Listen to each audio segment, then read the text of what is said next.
Okay, good evening YouTube. Welcome back to this next episode of FPL Family with me, Lee, and this is Sam, and we are in pretty good moods, are we not, Sam from FPL Family? Top four. Spurs in the top four. Good performance against West Ham. We'll talk about that a bit later on. My team, who I didn't give a hope in hell's chance this time a couple of weeks ago, I was like, well, we're not going to win the Merseyside derby. Then we've got to go to Newcastle. We're not good enough. Back-to-back wins, back-to-back clean sheets. All of a sudden, it's on just in time as well. Yeah. For a double game week coming up next week in FPL. So lots of Liverpool conversation tonight, I suspect, which will be right up my street. And well, I don't know. You'll just be negative. No, I'm feeling a bit more buoyant about my boys now. I'm feeling a bit. It's funnily enough on the back of 2 straight wins and 2-2-0s, and certain players getting their monkeys off their back, if that's the right phrase, isn't it? Gakpo getting off the mark, Salah looking like he's in a bit of form, Van Dijk back in the team, Jota back from injury. It's suddenly the garden's looking a little bit rosier, isn't it, up at Anfield? And just in time, like I say, for us, from an FPL perspective, to start investing in Liverpool assets. More on Liverpool a bit later on. But we had a really good weekend of action and some interesting scores, right? Very interesting weird scores. Weekend. Was not expecting, for example, Southampton to go to Stamford Bridge and get a 1-0 win. I mean, that was pretty out there, wasn't it? That was pretty out there. Yeah, pretty out there. That was an interesting one. And, of course, Manchester City dropping points in the title race, right? On the back of Arsenal looking like they were going to drop points in the title race and then coming back to win it 4-2 in what was one of the best games of the weekend, if not for many weeks that I've seen. Who said the 12:30 kickoff was a washout? I mean, you and I have sat here many times and said the 12:30 kickoff is often a washout, low-scoring, low-energy game. Not a bit of it at Villa Park. It was a sensational game, 4-2.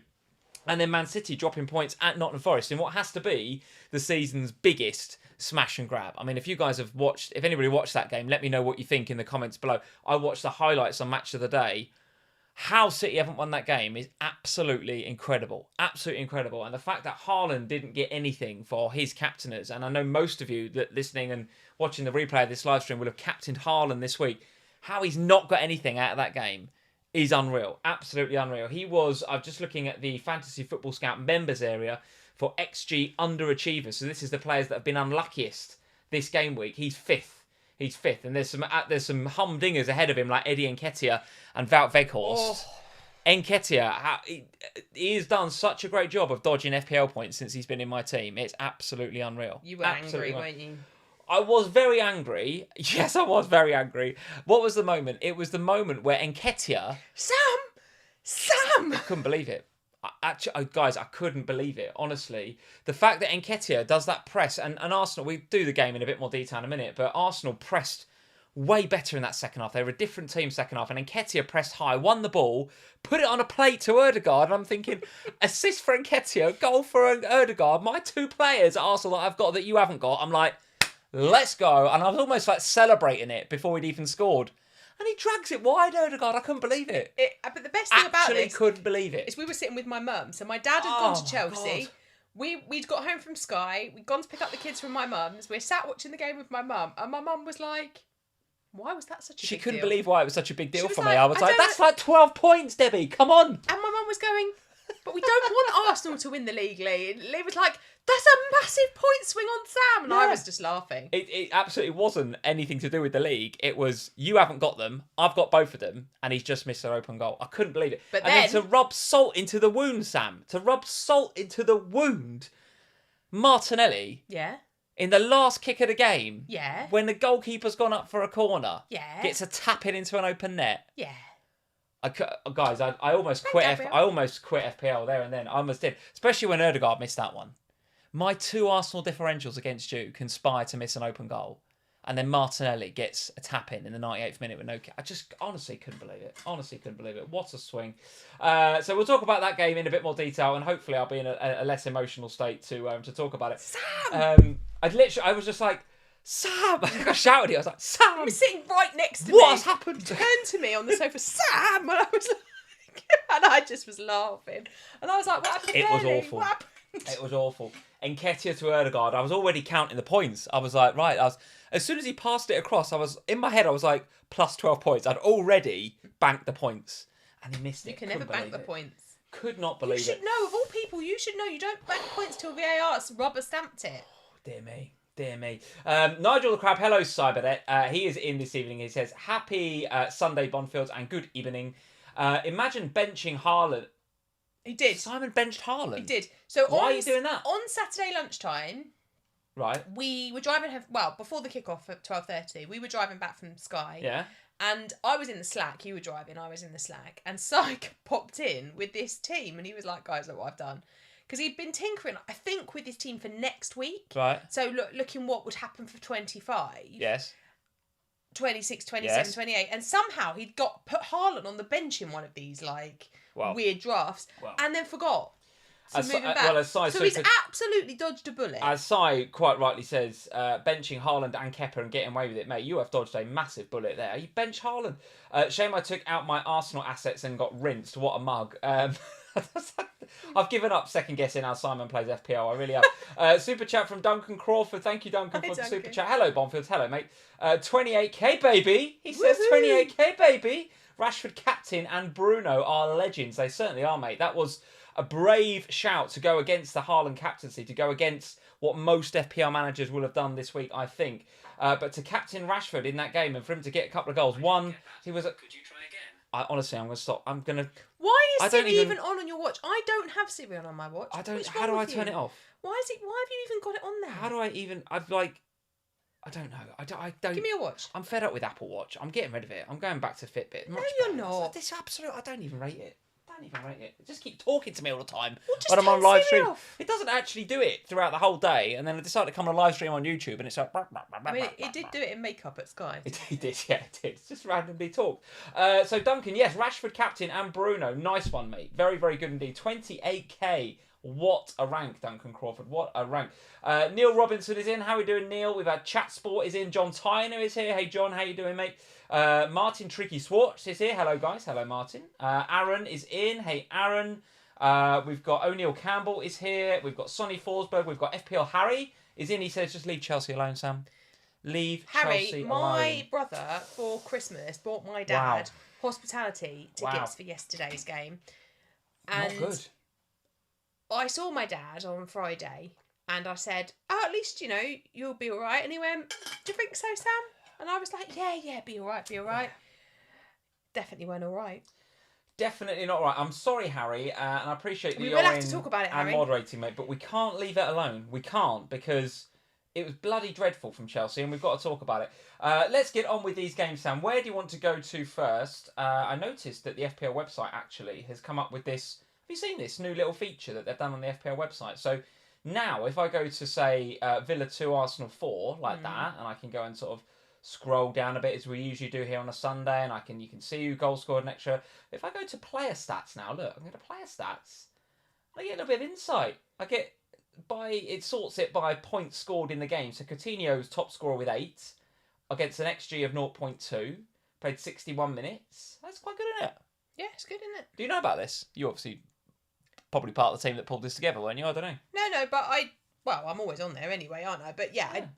I really like it. I think I do like it. It's nice. What's come is really nice, and it's just adding that, because in the bit past, of extra insight. I like it. And in the past you would have had to have dug down somewhere to find the stats. Either that would have been going to Scout or popping over to Live FPL or other FPL services, or you'd have had to go through the stats area on the FPL website rather than through the app. And, for a lot of us, we use the app, right? But I think having this kind of functionality on the website makes it really attractive. It's really appealing. Nice. It's fairly basic-ish, I suppose. I guess over time you might be able to sort by the different columns. So it is by no stretch of the imagination. It saves you to go through to the statistics area and go tell me by round score who's done what. Yeah, it's certainly not a substitute for the Fantasy Football Scout members area. I hasten to add, it's definitely not a substitute for that, but for us here on the FPL Family live stream, it's a nice little feature. Let's talk about this game. Maybe I'll step back emotionally from the Nketiah to Odegaard miss. Aston Villa 2, Arsenal 4.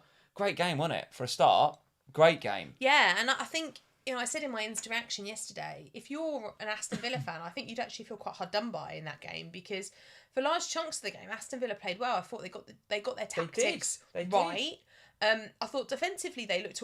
This can sound ridiculous given they got beaten by 4 goals, but I actually thought defensively they looked all right. Tyrone Mings, I thought, had a really good game. All the goals were like, it was its own little goal of the month competition for a while, wasn't it? There was some cracking goals going on. Like Watkins took his goal brilliantly, I thought. Well, Watkins, that's 4 in 4 for Watkins. Yeah, like little streakies on here. And the thing is, he is a perfect example of a player that FPL managers have neglected. We're all missing because there's no double. Well, it's not just because there's no double. It's because he's in a forward slot and you've got Haaland, you've probably got Kane, maybe you've got Nketiah, or you've got Darwin, or, you've got your 3 forwards and you're looking at them. Unless you had Mitrovic, and even then, if you had Mitrovic, that probably means you didn't have Nketiah or you don't have Darwin, and you're probably going to go there because of the double. But Watkins has just been in phenomenal form, and I think, it's a shame, really. But what I will say is the Aston Villa fixtures are actually real nice. Let's have a look. Real nice fixtures coming up. Let's have a look at those fixtures. You're right. It's Everton away next, and given that Everton have improved, that's probably a more difficult game on paper than it would have been a couple of weeks ago. Then it's Palace, West Ham, Bournemouth. 3 games that look pretty good. 2 of those at home. Before Chelsea away, which on paper looks difficult, but unless we see some improvement from Chelsea, that's looking a bit more blue than perhaps the Fantasy Football Scout FDR ticker suggests. So yeah, Villa are going to go massively under the radar as we all focus on getting doublers for 25. We focus on getting doublers for 27. Watkins is the sort of player we're just going to skim over, isn't he? Because he's not got the double, and actually he's on great form. Yeah. And I think from an Aston Villa perspective, he is the one. If you do want a villain, assist for each of the fullbacks though, Moreno and Cash. I mean, is that symptomatic of the way that Unai Emery is starting to play? He's starting to get a tune out of them. Yeah, and that's why I brought in Luca Dean all those weeks ago, wasn't it? Yeah. Because that was the style of play. Now Moreno being there is problematic for Dean, because obviously Dean lost his place to him this week. Although he did come on for a bit, I think, towards the back into the game, but it's not ideal now that you've got that rotation risk. But I do think we're starting to see some of those types of players from other clubs stepping up now, though, as well, not just at Villa. So, and maybe the other clubs are more likely to keep clean sheets. Although, having said that, with the fixtures that Aston Villa have got coming up, the clean sheets do look like they could stick. But I think if you want security and you do want to go defensively with them, then either Mings or Cash is probably the one, because you have got the Dean Moreno saga going on the other side. Yeah. One thing that is being pointed out in the chat, so Martin Tricky Swatch, quite right in the chat, Watkins is overperforming. And I do agree with that to some extent, because if you look at the XG overachievers for this week in the Fantasy Football Scout members area, Watkins is sitting third, so he did get the goal, but only against an XG of 0.08, which to me, I mean, that says everything that you need to know about how clinical he was with the finish. Really good finish, but it was a low XG chance. He has been like that for weeks now. He's been clinical with the chances he's getting. Well, not getting many, so finishing the ones he gets. Okay, so to that end, could you say he's overperforming? He's been a bit lucky. He's not going to be in that position where he's going to get a couple of goals every game. I don't think he. He's not getting a lot of chances. Yeah, but when he does get a chance, he takes it. So I don't think that's luck. Like, he's in good form. You'd expect some regression, though, wouldn't you, if you believe in the stats? No, I don't think I would. All right, fair enough. I think the way that Emery has got them playing, I think he will continue to get chances, and he is a good finisher. So I suspect that he'll continue to finish them. He's low on the stats because he's not getting that many opportunities. But as they develop and in the nicer run of fixtures that they have, you'd expect them to get more chances and therefore more opportunities for Watkins. Okay, all right. Well, despite the XG overachievement, he was top amongst forwards for BPS. So what does that tell me about his game? That I disagree with you. That says to me he's doing all the hard work. He's moving defenders around. He's bringing in the likes of Coutinho and Cash and Moreno. He just happened to have... He just took his chance really well today. And for me, that doesn't suggest that's an FPL asset that I want to jump on, because he's not getting lots and lots of chances. And I would expect some regression off the back of that, because the work that he's doing for the team is benefiting those around him rather than him himself. But I do agree with you. He is on form. He's got 4 in 4. So you can't argue with that. It's just, if I was looking at it purely from a stats perspective, I don't think I'd go there, because I think I would expect some regression. But if you're just going to take the eye test, yeah, he's looking good. He's looking good. See, I disagree. I don't think you'll get any regression. I think Watkins is a good asset for the next 5 weeks. Okay, all right. And from an Arsenal perspective, again, the question that we always ask ourselves every single week is, what are the best 3 to have? Any thoughts on your opinion changed at all in terms of the 3 to have for the double game week coming up? I still don't think having a defender is the right thing. Like, since now I've invested in Gabriel, I still look at that and go, I think I made a mistake there. Without Thomas Partey, I agree with you. But as soon as Partey comes back, I think it's okay to have him.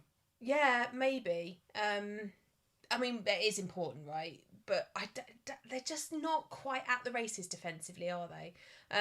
Going forward, I think Saka, but you got to mind him because he obviously picked up some sort of knock. He did see out the game, so I don't think it's a big issue. But let's just keep an eye on him. I think he's absolutely. I don't want to say essential, but I think you have to have him next week. Well, Saka, he's the one to have. I think if fit. And I think he is, because he played on after the injury. And you know, Arteta didn't seem to suggest that there was any major issues. So as long as we get through the press conference, I think he is the one from Arsenal. And then it's tough because Nketiah, well,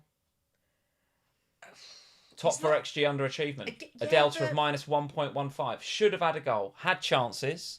Pretty good chances as well. I mean, there's one from a Ben White cross, I think, and he headed it, and it just sort of hits his head rather than him heading it. Do you know what I mean? It sort of just bounced off his head. You counted the points on that one as well, didn't you? I did, because I got Ben White and Nketiah. I was like, I don't rate him in the air massively, Eddie, and that's difficult. That's a bit harsh for me to say that, because he's okay in the air. It just wasn't good in that particular occasion. See, it's interesting, isn't it? Because I also think there's a bit of a worry now, because obviously there was a lot of rumour on Saturday about who was getting benched, and just before the deadline, there was a lot of, he's going to play Martinelli in a false 9. Yeah. And bench Nketiah. In the end, he didn't do that. Obviously, he started Nketiah with bench Martinelli. Martinelli came on. But actually, I thought when Martinelli came on, leave aside the goal for a minute, but I thought he was good. He moved play around well. He got into attacking positions well. He linked up well with the players that were on the pitch. Coming into a high-intensity game, though, against a tiring Villa. I mean, no, I don't disagree. But what I'm saying is that over the next 2 game weeks, is there potential there that he goes, well, I want to try playing Trossard and Martinelli together. I'll play Martinelli up top.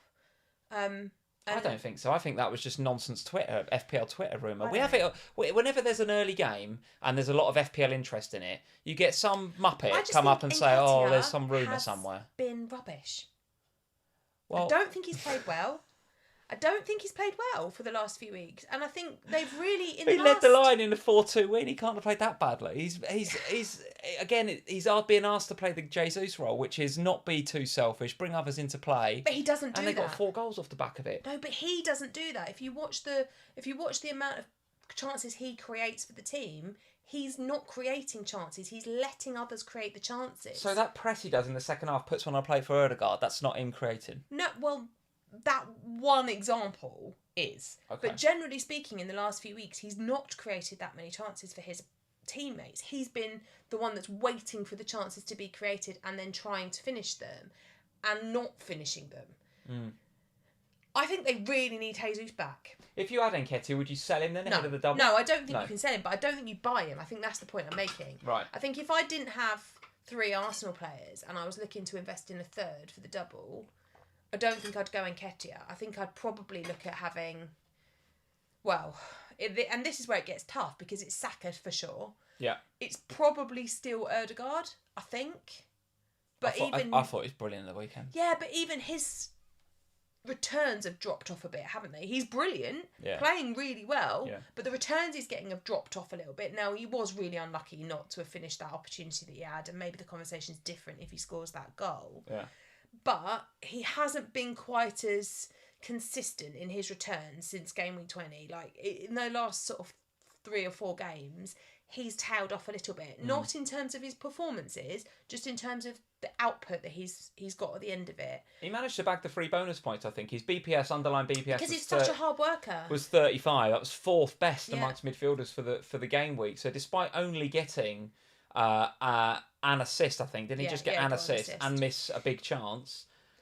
Still got the 3 bonus. He is doing that creative, bring people into the game, good pass completion, good chances created. He's doing all that stuff. So what you have got with Odegaard is somebody that is always likely to pick up bonus points if he's in the score sheet of some way, an assist or a goal. The one thing you can't say about him is that he's a rotation risk, I don't think. Without him, they're a different team, aren't they? And he absolutely everything goes for him. You saw that at the weekend. It's the way that he moves the ball around. He's a proper captain. Here's a guy that, by the way, is not mega old, right? He's sort of early 20s. No, he's great. And the leadership quality he's got is unreal. He's really, really good. But I agree with you on Saka. He's the one to have. And I have a problem because I don't have Saka. Yeah. A couple of weeks ago, going into the previous double, I had a choice. So either get him for a hit or go Odegaard. And at the moment, my choice to save that hit and go Odegaard has not paid off. Yeah. And I got the 8 pointer from Odegaard this week, so I'm not moaning about that.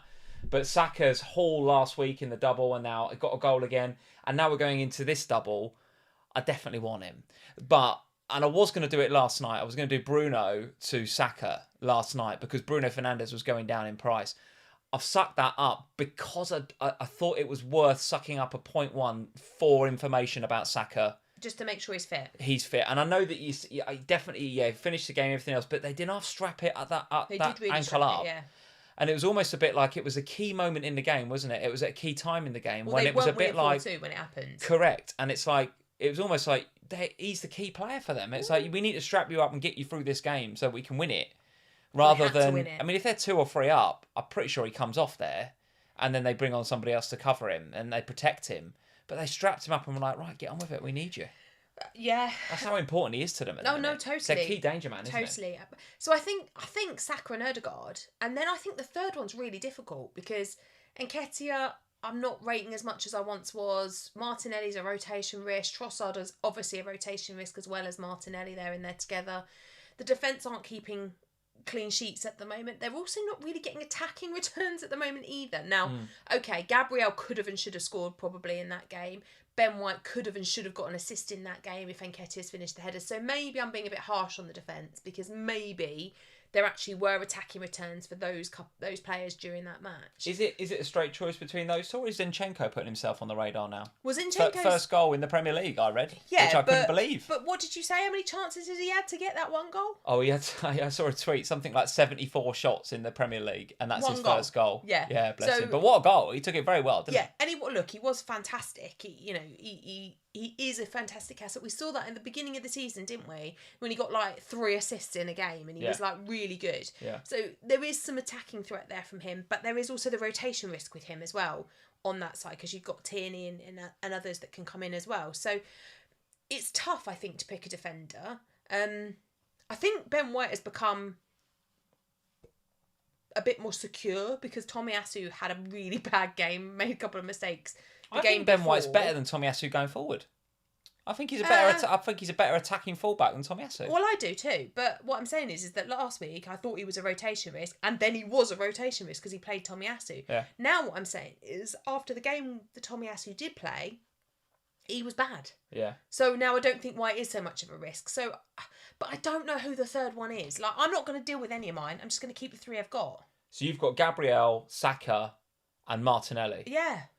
I think you're all right. Stick with them. I'm going to stick with them because Martinelli's going to start one and get benched in one, but probably come on. Probably. That's my feeling. Probably. So he's going to get 120 minutes, aren't you? Yeah, he's going to get minutes in both. Gabriel's going to play both games, and Saka, if he's fit, he's going to play both games. Yeah. So I'm going to hold them three. I actually think it's Saka, Odegaard, and Zinchenko. Because I don't think Zinchenko's got much. Although Tierney did come on, didn't he? I think Zinchenko's too important to the way that Arteta wants to play and the style, and the fact he's got a goal this week just cements him there as left back. I think. I don't. If you've got White or Gabriel or whatever, then hold. Right, I wouldn't be moving sideways. But if you haven't got a third Arsenal and you do want to invest in the defence, I think Zinchenko's all right. But do you think if you haven't got a third Arsenal that investing in the defence is the right thing, or do you take a punt on one of the other attacking assets? Because it is a punt. Because if you go with Martinelli, so Odegaard and Saka are fit, they play. Yeah. Martinelli, Trossard, they're rotation risks. Yes. Yeah. It's a difficult one. And of course, if Gabriel Jesus, for whatever reason, gets back on the turf between now and the double game week, then he becomes potentially an option as well, or at least a threat to Nketiah's minutes. Let's go elsewhere, Sam. Let's talk about Nottingham Forest 1, Manchester City 1 then, because Manchester City assets, if you've got them, which I know that you have, and we've all got Haaland, and you've got Mahrez, for example, who got the inevitable benching. Here we go. Didn't even bring him on though. Well, which was really interesting for me, given they weren't winning this game. To not bring on Mahrez when you're winning this game, not winning the game, interesting. They were so comfortable though. And then Wood scores on the 82nd, 83rd minute, and to ask Mahrez to come on and impact the game in 7 minutes is quite hard work, I think. It's always the same with Mahrez. It's always the same. As soon as the Champions League rolls around, he starts becoming a bit of a ghost in the Premier League. It just is what it is. He's much better. Pep likes him in the Champions League, I think. That's always been the way. Yeah. And he's now a rotation risk in the league, in my opinion. Maybe. They missed him. That's my view. Do you think they did? Yeah. I don't think they did at all. I do. They created tons of chances. The XG was unreal. If they'd been a bit more clinical. Yeah, maybe. And who was it? One of their, I think it might have been Carl Walker, or one of the defenders come out in the post-match and was a little bit, I thought it was a little bit close to the mark, actually. He was talking about, if our forwards had been a bit more clinical. And I was like, is that a little bit of a dig at Haaland there? I don't know. But if the forwards had been a bit more clinical. He is right. Well, he is. But then equally, the defending for the Chris Wood goal is pretty crap. That's not good at all, that's right? That's and the other, Keylor Navas, by the way, he saved an absolute point-blank header from, I think it's Laporte maybe, or Diaz. Rodri has missed a point-blank header. I can't tell you. It should have been 5 or 6-0. Those are not attacking players you're talking about. So We're not talking about Foden doing really well in this game. We're not talking about Grealish doing really well in this game. Foden played really well in this game. He did play really well in this game. Grealish put himself about. But I think absolutely Pep put the right players on the pitch to win the game. They just didn't win the game. They'd have won it if Mahrez was on the pitch. I completely disagree, and I think he's resting him for the Champions League, which is the competition that he's focusing on now. But bear in mind, the Champions League isn't back to back, is it? So they've got Champions League midweek, but then they don't have it again for another. It's early March, so they've got plenty of time after this one fixture. So the question is now, with the fixture coming up, it's Bournemouth, right? So it's Bournemouth, where is Man City? Near the top, right? Here they are, right. Bournemouth away, Newcastle at home, Palace, West Ham. So, and then I didn't realise we were on the horizon, and that's in 29. So the next 4, the Newcastle game will be a humdinger, won't it? But the next 4 looks pretty good for Man City. So how do you feel about owning Mahrez going into these 4 games, and how many minutes do you think? Do you think Mahrez starts against Bournemouth, for example? Yeah, you do. Okay, I wouldn't be sure about that. But if I was owning Grealish or Foden or Bernardo Silva, I'd feel the same. Kevin De Bruyne, I think potentially has got a little bit. I think De Bruyne is too much money. He probably is, but I think he's a little bit more assured of starts than the others. Would you be keeping him if he was your only route to Salah? No, I think I would probably use him as a route to Salah if I wanted Salah next week. And there's a question mark still over that, in my opinion. What? Yeah, I think there's other options in that Liverpool team. We're going to come to that in a minute. Nigel the Crab, thank you for the super chat. Only 2 teams won at home this game week. Yeah, it's a weird old game week, wasn't it? Rotation and fatigue makes some teams harder to predict than usual. Time for some more differentials. Time for an Everton treble up. That, Simon, is why... What's benching Haaland 1 week? Everton treble up, mate. Listen, let's not... I'm not sure. Which 3 Everton players would you pick? Tarkowski, McNeil... Who else? I don't know. Pickford? I would love to know your thoughts, Simon. If you go in Everton treble up, who are you going? Iwobi? It ain't Neil Maupay, is it? Surely. It's surely Coleman? Not. And it ain't Seamus Coleman. If he does not mean that, by the way, that goal. Have you seen it? Well... He does not mean it, does he? Mellier's just taken a couple of steps off his line because he's expecting the cross, and Seamus has just shanked one in past the near post. I couldn't believe it. I mean, it is the sort of goal, though, if they said to him, did you mean it? He'd be like, yeah. Oh, he did. Post-match, he was like, yeah, I just saw the gap and I went for it. I was like, shut up, you absolutely shanked it into the side netting, you muppet. Right. So Nottingham Forest 1, Man City 1. Despite us being a bit neggy about Man City, you got to hand it to Forest, right? They did... I guess what they needed to do. I saw the heat map for their performance. They're deep. It's like really deep. The Keylor Navas's box is bright red, right? They just dug in and they did a smash and grab on the 82nd minute. The City defending for the Chris Wood goal is shocking. It's terrible, and Pep said as much in the post-match.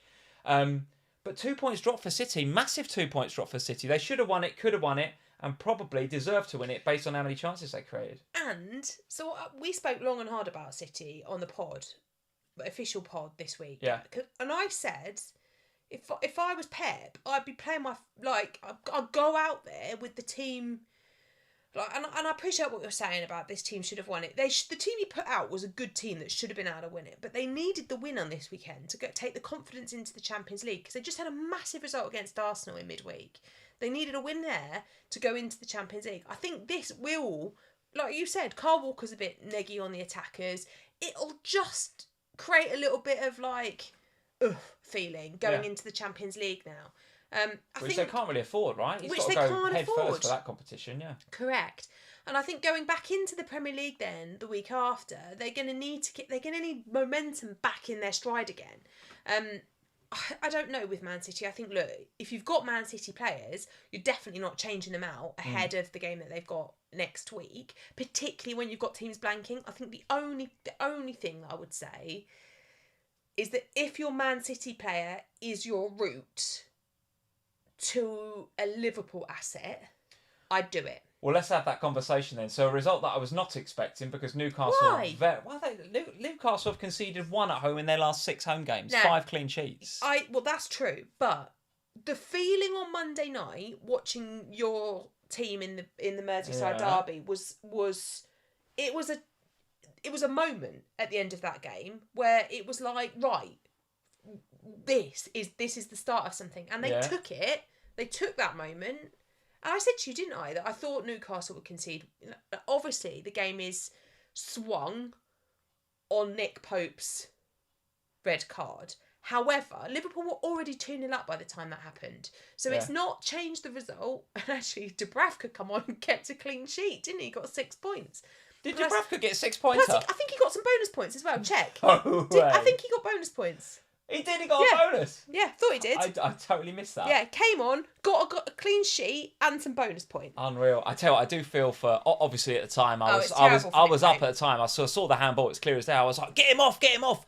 And then as soon as he went off, I was like, I actually feel bad for him now, because he's been brilliant this year, and it's a real shame. And now he's going to miss the cup final. It's a shocker. It's a real shame, and it's one of those things where you kind of go, I wish it was league specific, because he doesn't deserve to miss the cup final. Yes. However, it's the rules. The rules. But I thought Liverpool were great. Again, they were great. You thought we were? Yes. Why are we disagreeing so much? We weren't great. We scored 2 good goals. No. The performance was not good. Oh, I disagree. It was not good. Did we watch different matches? No, the performance was not good. Defensively, we were all over the place. Absolutely all over the place defensively. Newcastle... But you're always all over the place defensively. Well, that doesn't mean that... So we're bad every week. That's what I mean. I'm not saying... If we'd have controlled the game, against 10 men, you'd expect us with 2-0, game management, control the game, take the sting out of the game, quieten the crowd, everything else. They had chances. Alisson was man of the match. Easily our man of the match. St Maximin had chances. Jolinton had chances. Yeah. Almiron had chances. But it's not... You were never going to not give them chances. They're a good team. They were always going to have chances, regardless of whether they had 10 men or 11 men on the pitch. They were always going to have chances. I thought you played really well in this game. I thought it was another good result for Liverpool. Right. So what are you going to do with Liverpool assets then? So we're coming into a double game week for Liverpool. Let's just remind ourselves of the fixtures. So the Liverpool fixtures, Palace and Wolves in 25, and then coming out of that into what looks like a pretty mouth-watering tie now against Man United at Anfield. Bournemouth and Fulham after that before the trip to the Etihad in 29. So in the short to medium term, it looks all right for Liverpool. And I think there's going to be some investment on the back of these last two results going into double game week 25. You've got Darwin. Yeah, who I told you on Saturday lunchtime on the drive back from Sky that I was, and still probably am, as long as his shoulder is okay, planning to captain him in the double game week. Right. Because I think Liverpool are on the crest of a wave at the moment in a way that Arsenal haven't been necessarily for the last few weeks. I know that they'll be buoyed by the result against Aston Villa, and they should be because it was a good, hard-fought result. Yeah. But Liverpool are building something, and they've got their key players coming back in. I'm looking to intensify my investment in Liverpool. Okay. So where are you going to go? Are you going to go to Mo? Well, Mo's difficult for me because of the way that my team's set up. I don't have Kevin. I have mid-price players across my midfield, which has been working quite well. So there are a few options.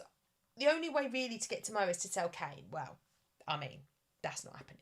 So I think what I'm probably going to do is go with Robertson at the back.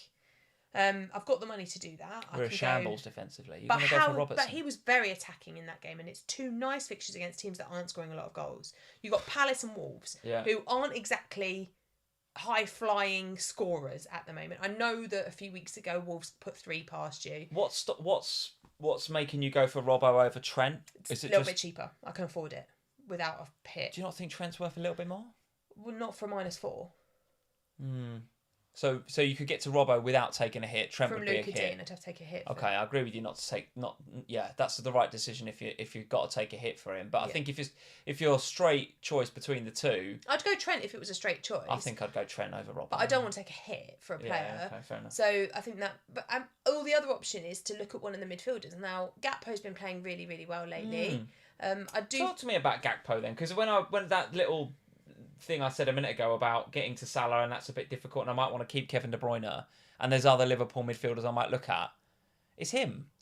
Because I must admit, since he took that chance in the Merseyside derby, his confidence has really grown. You can see it. And he's like, I wouldn't say it was a clinical finish against Newcastle, but the run he made in behind is almost as if to say, I know Mo's going to clip this, and it's going to go to Salah, and I know that he's going to play that sort of ball, so I'm going to put myself in the position to receive that pass should it come. And he did, and he ghosted in behind the defence. I think he sort of tucked it under Nick Pope, didn't he? And his celebration was almost one of, right, I'm here now.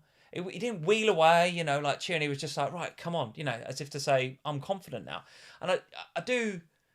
It's very, very difficult to sit here and recommend someone like a Gakpo over Salah, because Salah's been what Salah's been for us in FPL over the last few seasons. But I have to say, when I look at the last 2 games, and obviously I've watched them very intently, the Everton game and the Newcastle game, I've watched the highlights several times because it's been put a smile on my face every time I watch them.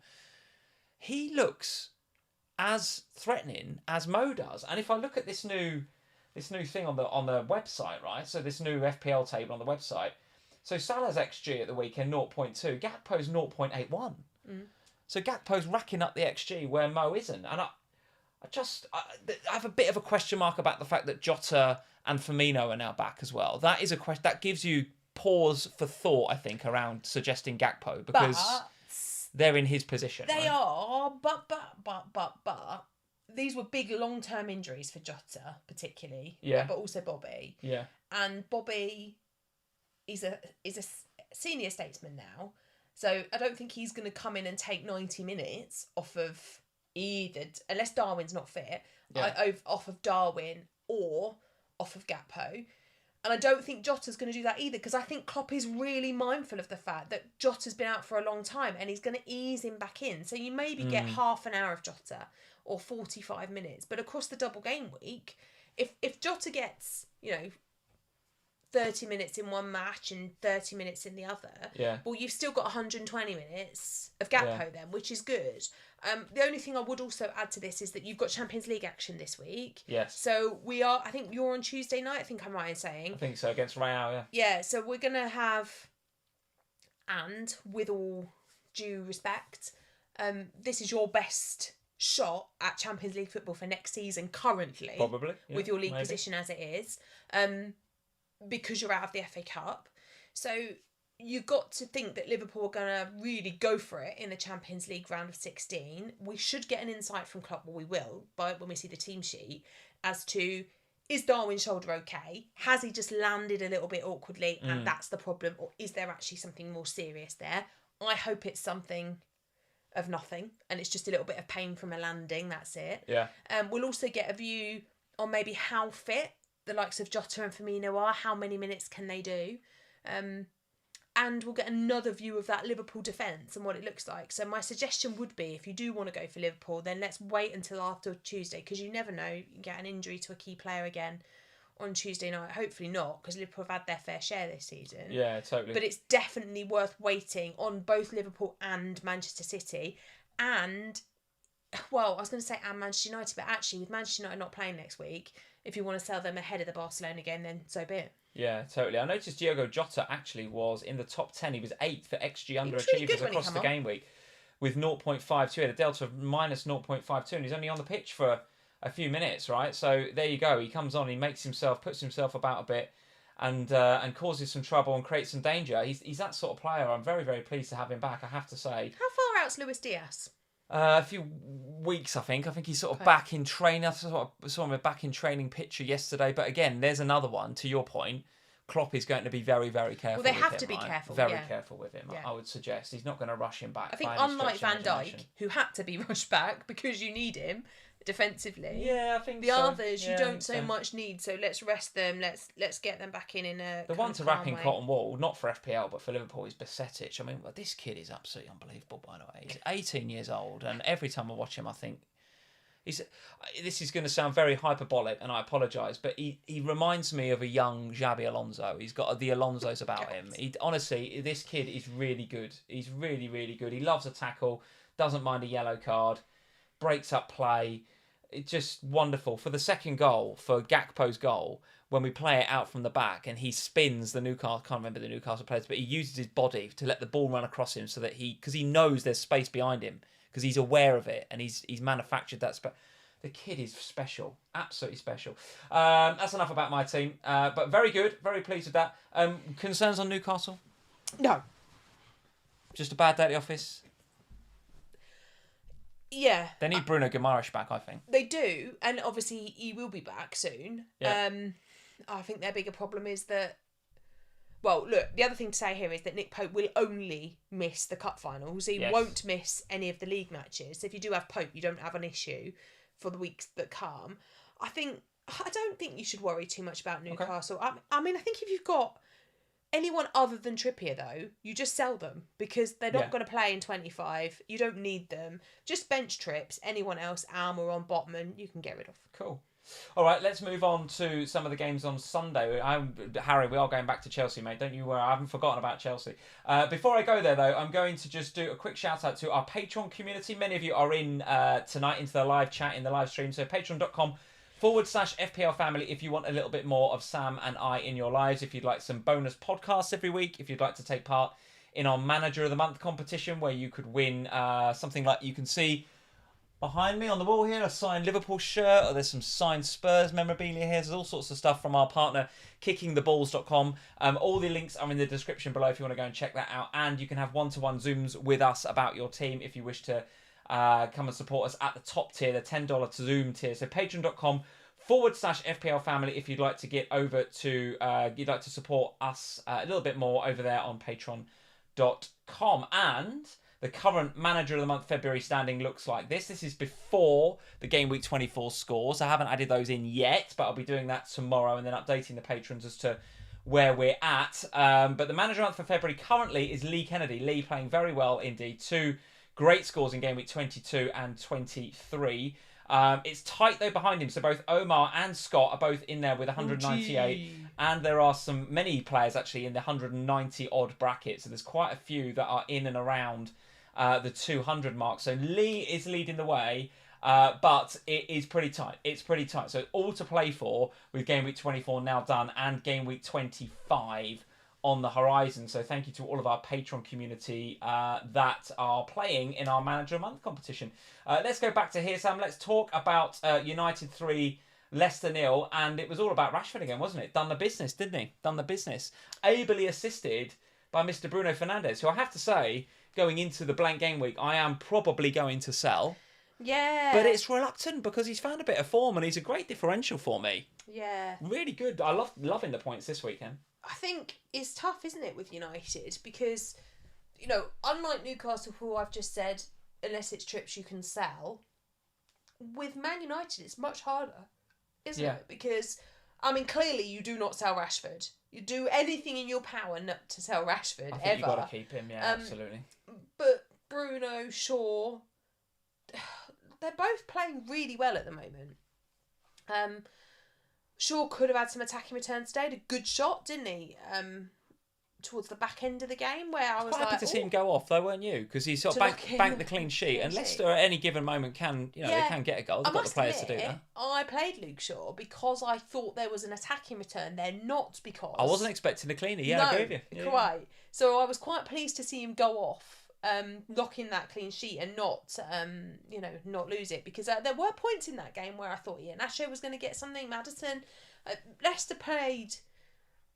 They were rubbish defensively, and actually, to be fair, both sides were pretty poor defensively. There was plenty of chances on both sides. Up until Rashford's first goal, I thought Leicester were a better team. They were, but De Gea was keeping them in the game. Okay, well, yeah, because he was playing really well. Yes. So De Gea was doing really well. The back line were all over the place. The Leicester City defence were all over the place, again, as usual. And the attacking players from both sides actually played quite well. Nacho and Maddison for Leicester, they looked promising again. So, I think if you have invested in Leicester, then fine. I don't think it's too much of an issue. United looking good though, just as a general comment. Looking good. Obviously, Rashi's the man, but Sancho coming off the bench, I have got one eye on him, and I'm obviously they've got the blank coming up, so you're not going to invest in the immediate future. But I'm just conscious that I want to get on Sancho before he explodes. I think he's got an explosive game in him. I think Erik ten Hag's going to start him some fixture over the next sort of 3 or 4 game weeks, and he's going to get a double-digit haul, and everyone's going to go, "Oh, Sancho, I want," and bring him in. And I would just like to be able to know when that is, obviously, so I can get him in an FPL before then. But I just feel like he's bubbling, Sancho. I feel like he's just going to get a bit of confidence, and there's a double-digit haul there coming. Just don't know when it is. And they also look like they're going to blank again in 28, though. Possibly.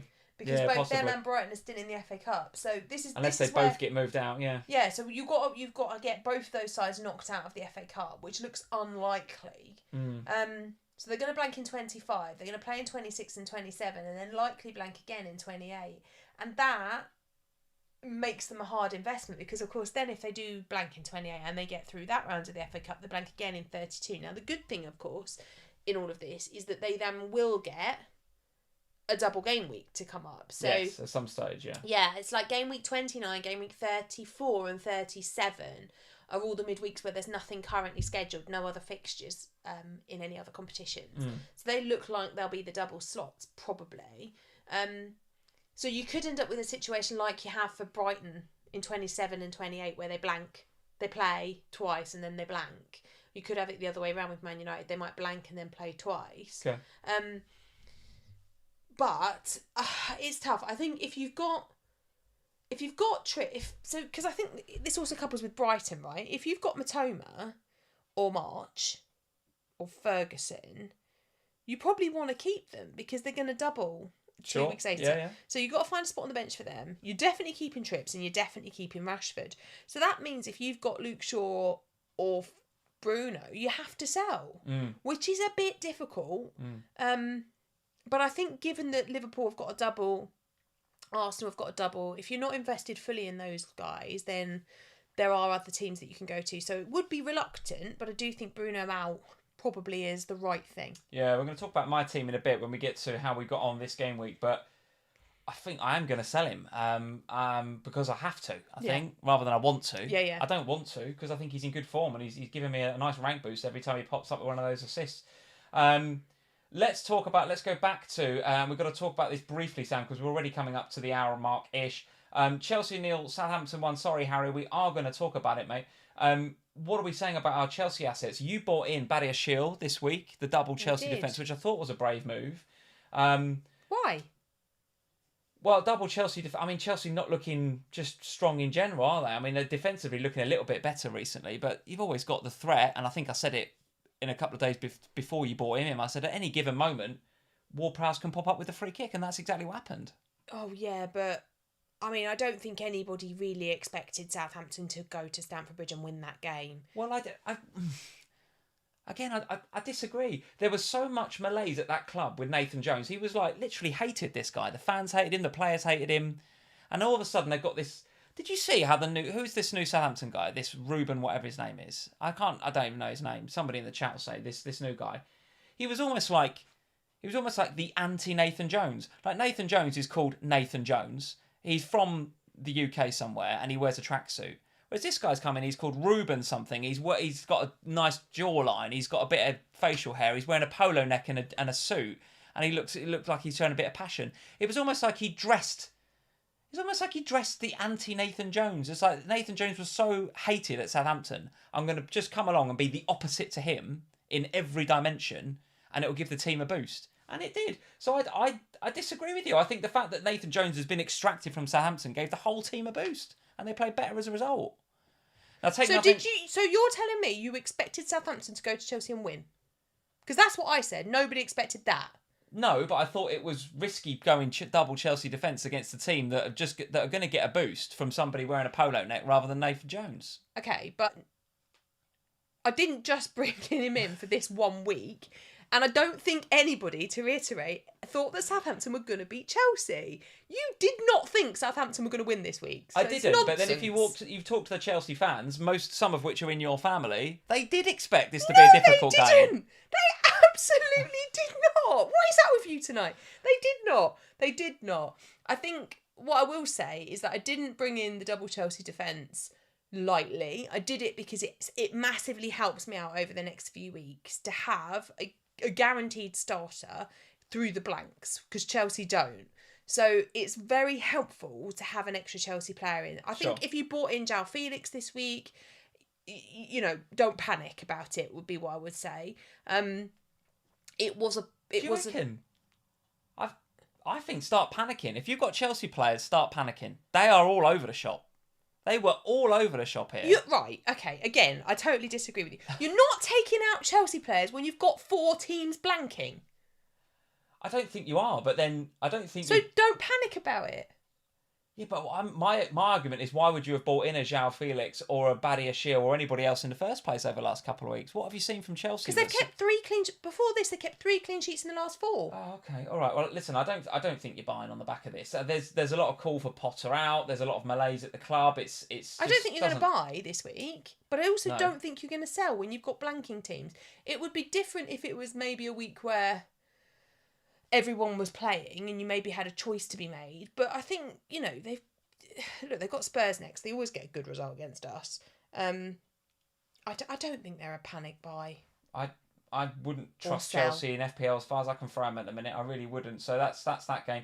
Guys, a few of you are saying in the chat that the video is a bit flaky this evening. Yeah, sorry about that. It does on this end. It does look a little bit flaky. I think the audio, hopefully, is coming through okay, but I think the video might be a bit flaky. So sorry if the video performance isn't too great, but hopefully you can still hear us pretty clearly. One more game just to cover off, Sam. Spurs 2, West Ham 0. Sonny coming off the bench.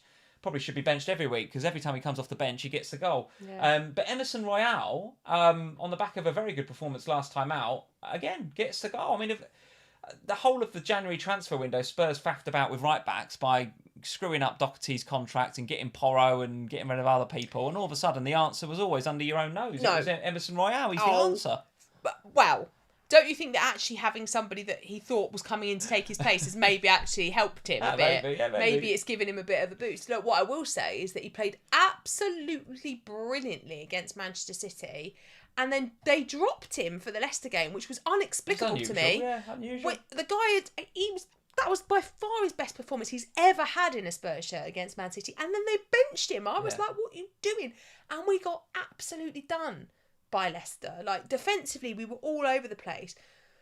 They bring back Emerson Royale today, and I was pleased to see his name on the team sheet. I was like, right, he deserves a chance here.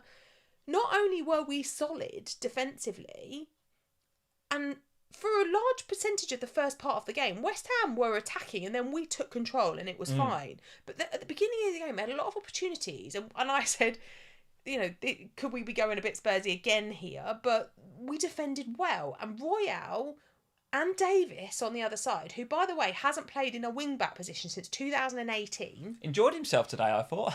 Well, he's man of the match, wasn't he? Very good. Good performance. The pair of them played incredibly well. And it was them that got the goal. And the fact that they went up there together, and Davis put in a really nice ball for Royale. And Royale was like a clinical finisher. He just slotted it home, and I was like, wing back to wing back. Conte would have been loving that, wouldn't Conte's in Italy thinking, what is happening? Oh, and by the way, the guy that's caretaking while Conte's off sick, he's been in charge for 3 games. We've not conceded in any of them. We've won all 3. Done all Scored right. 5 goals. So he's doing absolutely quality. Long may he stay. Conte, take a long time recovering, you're fine. Yeah, it's a chat saying Spurs are playing better without Conte, Tarbo is saying. 100%. We are 100% playing better. Well, you said that, didn't you, to me on Friday? You came down and you said, oh, Sam, have you seen the bad news about Conte? I was like, I see this as a benefit. Weird, isn't it? I see this as a positive. Very strange. But I what thought about Spurs FPL, were good though? today. Let's talk about the fixtures. It's Chelsea next, who, as we were saying, hit and miss, to say the least. Well, against us, they're quite good usually. And then it's Wolves, Forest, Southampton, Everton. I mean, the fixtures look all right for Spurs. I mean, you're not selling Kane ahead of any of those, are you? No, you're not. I don't think you should. Like, there was a lot of Kane out rhetoric going on the other day. Oh, I don't know why I've used your word, but there was a lot of Kane out stuff going on, and I think in part it was because people were maybe thinking, oh, I want to go to Salah, or I want to go to Darwin. That's it. Yeah. But I also look at Kane and I think, all right, today he just got the assist, but that's another, just got 5 more points. Like, he's just ticking over nicely every week. He's not necessarily getting huge hauls, but he is ticking over the points well. And I think if you don't have him, like you don't have him at the moment, and he's now quite heavily owned, so he does hurt you a little bit if you don't have him and he returns. It cost me about 10k places. It's one of those classic FPL upside chases, though, isn't it? People are going, well, I really want to go for Salah because we've seen in the past he has a massive high ceiling. Liverpool got a double game week, have to go for Salah. Right, okay. How do I get from Andreas to Salah? This is a bit difficult. I've got to sell Harry Kane. Oh, Kane out. And then there's this whole narrative starts. But I agree with you. If it wasn't for Haaland having that season that he's sort of having, and by the way, he might be tailing off a little bit, right? But he's had an amazing season, Haaland. If you were to take Haaland out of this year, Kane would be in 80% of teams. Because it's just like every week, just bang, points every week. I agree. There is a question mark over, I think, captaining Harry Kane ever. But at the same time... But I don't think you'd captain Salah ever, apart from in the double, if you had him. If you replace Kane with Salah for the double, and you captain Salah for the double, then fine. But going into game week 26 then, I don't think you'd hand the captain's armband back to Salah in the same way that you wouldn't with Kane. So that kind of conversation is a bit... I think the thing for me with Spurs right now is, I think you should have Kane. I don't think you should sell Kane. If it was your only route to Salah... I would not sell him. That is my only route to Salah. I'm not going to sell him. Well, I feel the same about... Bruno. No, De Bruyne. Oh, De Bruyne. I feel the same about De Bruyne. Because if I've got Kevin De Bruyne, I'm sitting there thinking, well, that's a very easy switch to Salah. Yeah, very it is, easy. Yeah. But Bournemouth away? Do I really want to do that? I don't know. I think I do. But again, I look around the rest of the team and I think, well, I could go for Gakpo. Am I overthinking it, or am I sort of half-heartedly going in on the Liverpool midfield? Actually, Salah is the one we want. Look. And we should. But I think what we're saying is, and certainly what I'm saying is, Salah is the one I want. If I wanted a Liverpool midfielder, I would go for Salah. It depends on your propensity to get rid of your other big hitters to get him in, though. is what I would say. It's not a massive stretch to get from Bruno to Salah. And I'm looking at my team desperately thinking, how do I get from Bruno to Salah? How short are you? Not that short. By the time if I could downgrade either a Luke Shaw or a Stones to a Tarkowski. Oh, well, Stones is an easy sell. Yeah, probably. Before we talk about potential... Emerson Royale, by the way, if there wasn't double game weeks coming up, I might even sit here and recommend Emerson Royale, because genuinely... Come on. No, honestly, the one thing I will say is when he's played the last few weeks, we have double means you're not going to go for a Spurs player now. But if we get something out of that game against Chelsea, I think going into the run of fixtures we have post 25, you could. Okay. All right, let's talk about our teams then and how we got on this week. Another by the skin of my green teeth. arrow. It might be a littler one than you're used to over the last few weeks, but that is now what, 7 green arrows in a row? 9. 9 green arrows in a row since the World Cup. Well, one before the World Cup. One before, so you've had a green arrow every week since the restart, which is absolutely ridiculous. Overall rank, as we've said a few times now on a Sunday, gone from something like 1 point something million to 86k. So good. It is a smidgen though. It is a little one this week. Plus 1.8%, but nevertheless, it's green, and a green is a green. The Kane assist. Done it. Because it was red. Yeah. It was red, and then Kane got the assist, and I thought, I think that's going to be safety score. I think I might just squeak this. And it was. My safety score this week was 54, and I got 55. Yeah. So it was lucky, I will say that. Obviously, Mahrez didn't play, so Andreas has come off the bench for 3. Oh, yes, okay. The app hasn't done that, but hasn't done it yet, but that has happened. That's included in that 55. I think I'm actually quite pleased, given how badly my City players did. So given I'd captained Haaland and didn't have anything out of Mahrez, and I had Martinelli benched in the beginning of that game because obviously, he didn't start. And I didn't really want to play Trippier this week, did I? I said that on the Ohana podcast for those of you that are in our Slack channel. They'd have heard me moaning about that this week. Yeah. But the front two outside of Haaland, Kane and Darwin both popping up with points, which was nice. I've enjoyed these Darwin points the last Darwin couple of weeks. Points are really nice. I actually was pretty disappointed when he come off. And I know he went off because of the shoulder, he's protecting him, all that sort of stuff, but it was before the 60, wasn't it? It was on 58, 59, something like that. So General's going to get a lot of shout-outs on his podcast for the likes of Darwin this week. But I was disappointed because I thought, we Newcastle were pushing, they're down to 10 men, there could be space in behind, Darwin's looking threatening. I was getting a bit greedy for more Darwin points, to be honest with you. Yeah, because Darwin's so lowly owned. Yeah, 2 or 3% EO around me. I mean, the only thing that might help us here is that I'm quite keen for him to stay lowly owned, because every time he does something, I get like a massive rank rise. So yesterday, I was at 62k at the end of yesterday. Good, yeah. And I was like, right, this is great. Decent, but I knew that Man United would cause me an issue today if they won, because although I had Rashford and Shaw, I didn't have Bruno, who, although isn't highly owned, is still owned by a relatively good number of managers around me. And I hadn't captained Rashford, and my captain had blanked. Yes. So going into today, I was like, that 62k is not going to stick. If it sticks green, I'm happy with how today's gone. And it did just. So I think going into game week 25, I've only got 3 players. Everybody, in theory now, can play. I've got 11. Thoughts on transfers then? Because you've got 2 free no, because you've got Bajcetic, so you've got 1 free transfer going into this week. So, but I've got a full 11, as long as Darwin's okay. So your bench is going to be Shaw, Trippier and Rashford. Yes. Assuming Darwin's okay. Yes. And Digne plays. Well, Digne did get minutes against Arsenal, so even if he doesn't, even if he gets he's going to be the sub out, likely. Right, so okay. I may yet take a -4 this week, and that was always the intention for Game Week 25, because I wanted a couple of Liverpool players. So as I said earlier, I have got the money to do Luca Dean to Robertson. Okay. Don't mind it. Which I quite like. I think the 2 fixtures that they have are nice. I don't want Robertson long term, but there's an easy out after game week 25 on him. To who?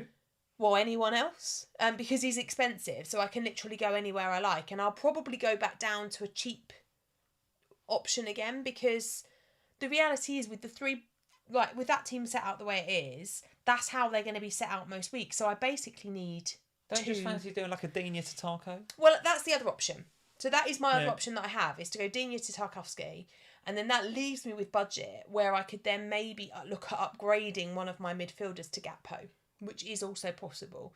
Okay. But obviously, who would you upgrade in that midfield? So that's my problem. So I don't quite have enough to do Andreas to Gakpo, I don't think. Maybe I do. But also then it gives me more problems again in the future. I like having Andreas. I got a feeling, what is the Fulham game? It's good, isn't it? I remember looking at Andreas in my team and thinking, I'm glad he's there. Fulham, Wolves at home. Not taking Andreas out. Well, no, but and this is the problem. So if I want to go for double Liverpool, I mean, I could sell Mahrez, but I'm not selling Mahrez ahead of Bournemouth. Well, you just sat here and said how wonderful he is, and now he's going to get the start. Yeah, so, yeah, I like him. I don't want to sell him. So I don't really want to sell Mahrez. I could sell Martinelli, but he's got a double. I don't really want to do that. I'm not going to sell Rashford. I can't sell... Unless Saka's injured. I don't think he's going to be that badly But I don't think he injured. is. The big thing, I think, is what do I do if Darwin is injured? Like, if Darwin's not going to play... So I'm going to do... That would be a massive poke in the eye, wouldn't it? For us Darwin owners, of which there are not many of us. Given how loyal we've been. We've been very loyal. We've been rewarded last couple of weeks, don't get me wrong, but we're all holding on to him for this double game week coming up. Totally. I mean, I'm even considering... So don't say it too loudly. I'm considering the captaincy for next week. I told you I was going to captain. My full intention was to captain I'll probably bottle Darwin. it, but he's on the radar. Why would you bottle it? Well, because I'll probably have Saka by the time the game week rolls around, and I think Saka is going to be the go-to captaincy. Yeah, maybe. I think. But I really like the Darwin captain if he's fit. I really like it. I don't mind it, because if he goes off in the double, he's lowly owned, and you've captained him, you're steaming ahead, right? Plus, I need a March again, because you, Mr. Bonfield, have had a good week. Well, yeah, I'm very happy to talk about my week. So, yeah, 55 points for you, 71 for me. I've had a very good week. So, obviously, the Rashford captaincy, I just thought it was a good week to go against Haaland. It didn't sit well with me, and I'm glad that it was a 3:00 game here in the UK that we don't have on TV. Couldn't watch it. So, I couldn't watch it. But watch the highlights of Match of the Day on Saturday night. Yeah, there's a reason he's in the XG underachievers in the top 5 there with a minus 0.73, because he had chances, and there was one in the second half where he hit the bar and then blazed it over when it looked easier to tap it in. So it is by no stretch of the imagination. I'm not for a minute sitting here saying it was an easy choice. It wasn't at all. I don't think you were expecting Haaland to blank. You just thought with the form that Rashford is in, he might outscore him. Yeah, and I remember I think I said it on the Ohana podcast on Friday for the patrons. I said I think Leicester are in a good moment, and I think Rodgers is the sort of manager where he'll try and go for it at Old Trafford, and that'll be his downfall, because United can hit them on the break, and they've got the players that can do that, and that's exactly what happened. Rashford on the break was exactly what happened. Now, I did get a little bit lucky with the second goal, because he is marginally onside. There's a defender way across the pitch that's just keeping him on. But that marginal difference made a big difference. However, 71 points, and you guys are going to hate me for this, and this is the FPL greed in me kicking in, I feel hard done by. Oh, because the Nketiah and the Odegaard miss would have put me up into sort of 80-85 territory, which would have been unreal. And then you talk about the Ben White and Nketiah. There was that Arsenal game. Okay, I've got the Odegaard 8-pointer out of it, but Odegaard could have and should have had more. Nketiah, top for XG underachievers across the game week, could have and should have had more. So I do feel like I've picked the right 2 Arsenal players for that game. It's just not happened. But the Rashford captaincy definitely given me a really nice green arrow. I'm happy with that. The Darwin points are very welcome as well. Bruno's 9-pointer welcome also. So 71 points, really happy with that. The biggest green arrow I've had for some weeks, actually. I've been treading water since the World Cup and doing little bits. But I'm now 1 point ahead of you. 1 point. 1 point. So I'm now 15.27 and you're 15.26. And that 1 point's what, 2k? 2k. Yeah. Yes, 2k in overall rank. So I'm up to 84k. So it's the first time in a long time where we've both been that high up in the top 100k. So the FPL family roller coaster of a season rumbles on, and it's starting to get a little bit spicy, Sam. It's starting to get a little bit spicy. In terms of my moves for next week... Because you've got 2. I've got 2 free transfers. I've got to get Saka. I've got to, I think. And that is easier said than done, because I've already got my free Arsenal. So it's not a case of me saying, oh, well, I'll just do Fernandes to Saka, because I can't. I've got to do Fernandes to Saka, and then I've got to get rid of either one of Nketiah or White, haven't I, really? Yeah. And what would you do? Get rid of White? For Tarko? Probably. Because I can't see any other Arsenal attackers, any other attackers, actually, that's sort of standing out for me right now. Right. I'm looking at, I can't, obviously Harry, but I can't get that far up.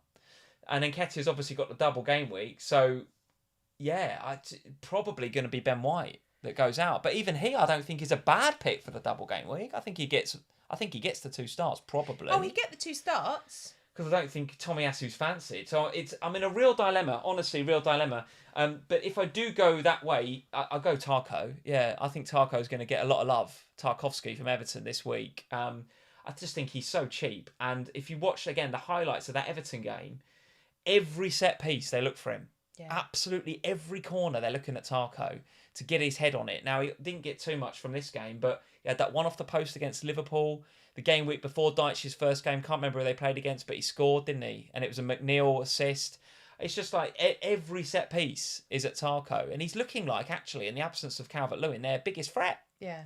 Across the pitch. Because I think the attack is pretty impotent. Yeah. But from set pieces, and I think if you're Sean Dyche, you're looking at it and going, how are we going to stay up? We're going to stay up by being defensively resolute, and we're going to play to our strengths, which is set pieces and getting it up to the big men. And by the way, that suits Sean Dyche perfectly. So I think Tarko is a perfectly good shout, given that Everton have got the double game week, and he's so cheap. But if you do this, sell Ben White, get Tarko, sell Bruno, get Saka. I've still got problems. That was going to be my next question. Yes. So I can feel a -4 coming here. Oh, there'll be at least a 4, I think. Because I've got Stones as a problem, right? Yeah. Unless he miraculously grows a new hamstring between now and the next game week. So you've got to deal with Stones. Yeah. I mean, you still haven't got an extra Liverpool player here either. Correct. Yeah, correct. I've got Bueno, who did play this game week. He did start this game week, but he's been in and out of the team. Bit of question marks over that. But he's got 2 fixtures. You're not going to sell him. I'm not going to sell Bueno. No. He's going to get minutes across the 2 fixtures. I think so. Yes, I think so. So he'll stay. But Stones is the other question mark. So if I go Stones to Tarko, which I am considering to sort that problem out, that means I'm probably not going to have Saka unless I get rid of Odegaard. But then why would you do that? Because really I need to deal with Fernandes. But then I could do Fernandes to Gakpo or something like that for a hit. So there's. But then you're on a minus. Tarko. No, if I did Stones to Tarko, that frees up about 2 million or whatever it is. Yeah. And then I could do Odegaard to Saka. So that's me spending the 2 million. Fine. So then I don't have that 2 million to do Fernandes to Salah. So I would do Fernandes to Gakpo instead. For a -4. For a -4, which is possible. It means I'd have to compromise on not having Mo and having Gakpo instead. But I'm sort of talking myself into that a little bit, I am by no stretch of the imagination saying that you should go Gakpo over Salah for the double. And if you can get to Salah, get to Salah. And if Darwin's not fit, yeah, that's another issue. Yeah, it absolutely is. I'm really hoping Darwin is fit. The reason I took and I said before in the live stream, the reason I took the hit on Fernandes last night. So Fernandes, I think, dropped in price last night, and I lost a 0.1 team value. But I did it because it's too much uncertainty over Darwin and Saka and Stones. Yeah, because I need information. Not fit, I need information. Then you don't need to take all of these other point changes. Yeah. You just keep and Odegaard. If I did Bruno to Saka last night to avoid the 0.1, and then it turns out actually Saka's got a problem with his ankle, misses one of the games. Yeah. I'm annoyed because there's loads of other things I could have done. Yeah. And I'd have kept Odegaard, for example. I mean, so I just wanted to. Again, we say it every week, folks, but there is a lot of football to be played between now and when that double game week comes around in terms of European football. And you've got the Saka news potentially, the Darwin news potentially. Plus, you have just got games for Liverpool and Man City, and it only takes a knock for KDB or a Haaland injury or for Salah to pick up something. I mean, I hope none of these things happen, but you just don't know. And given this is all fixed by the end of Wednesday evening, it's worth waiting. Yeah. I think, anyway, it's worth waiting. And, of course, if De Bruyne plays 90 minutes in the Champions League, you know the narrative that's coming. Well, he's rested against Bournemouth. We're not going to play him. And the thing is that normally in the past, we would have said, Because when Mahrez was benched, I was like, well, he's going to come on like 70 minutes because that's what Pep does. He does this. The fact that Pep didn't bring him on at all was what surprised me, because then it's like, well, hang on a minute. Now you've blown my tiny mind, because I was because I expect that when a player is benched that they still get, because normally Pep does at least give us a 1-pointer, and sometimes you need that, and in a blank game week you would want that. If KDB gets benched, you want him on for a 1-pointer, don't you? Lots of combinations and permutations, and the fact we've got European football sandwiching this double game week is not going to make it easy. Correct. It's not going to make it easy. So I just stopped the knee from jerking. I've taken the 0.1 on the team value. It is what it is. We'll just wait for information. I think information is going to be key for us going into this double game week. But yeah, listen, it's a humdinger of a battle, Sam from FPL Family. We've got 15-27 for me, 15-26 for you. It's a hell of a battle, isn't it? It's a roller coaster this season. I'm loving it. I'm enjoying it. Both of us in the top 100k, which is pretty. Well, listen, I'm chuffed with that, to be fair, because it's making a bit of a game of it. So it's great. Really, really good. What is coming up this week, Sam? Loads and loads of stuff, as usual, I suspect. Always loads of stuff. What is actually happening this week? So we are recording an in-person podcast this week, actually. So the official You and Jules and Kelly? And Kelly, yeah. Very good. So we'll be doing... Got a guest this week? Yes, it is... Are you allowed to tell us? Is it secret? No, it's not a secret. Okay. Can you remember? Yeah. It's an actor. Oh, right. Okay. He is a West End actor. He's about to star in the new Time Traveller's Wife, which is opening in the West End. Very nice. Okay, good. So we've got that on Wednesday. Off the Bench podcast this Monday is with Harry. Very good, Harry. And I think it's Gianni. Is it? Okay, very Harry? good. I think is it Gianni? I think it's Gianni. I need to message them both in a minute, actually. So that's happening this week, and obviously we'll have an Ohana podcast out as usual on Friday for our patrons. A couple of voice notes throughout the week. Hope you're enjoying the voice notes, folks. Podcast listeners, hope you're enjoying the little voice notes that we do, the mini podcasts throughout the week, just on whenever we get a little thought or we have a little bit of something to say. I suspect we'll do one after the Champions League games in midweek, just to kind of... Yeah, I should think so. Because we'll know more about Liverpool and Man City and what's happening there. We might have some information. All right, there we go, folks. Thank you for joining us tonight on the FPL Family live stream. Hope you enjoyed it. Leave us a like if you did, and if you're not yet subscribed to the channel, we'd love you to go and hit that big red button on your way out. Well done this game week, and yeah, listen, my advice absolutely is hold your transfers. Stop those knees from jerking this Sunday evening.